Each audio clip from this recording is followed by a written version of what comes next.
Assalamu alaikum everyone, welcome back to our channel, and in this video I am going to show you that if you want to get rid of these extensions or plugins on your Google Chrome browser, how we can do that. For example, I want to uninstall this TubeBuddy application.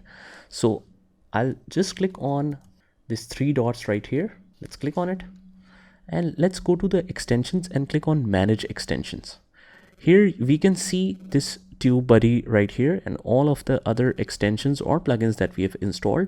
So if you want to disable it for the temporary basis, you can just click right here and it will not show up here or operate.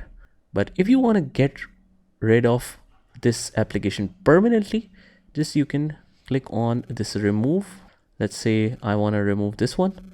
So let's actually enable this one and let's remove this one, this momentum. So let's remove this. It will take some time. Maybe an installation screen will show up and then you can get rid of this. Let's close this, and this is pretty much it. So that's it guys. I hope you liked the video, and if you did, hit the like button, subscribe to our channel and turn on the notification bell so that you can get notified of all the future videos. This is Saad signing off from today's video. Take care.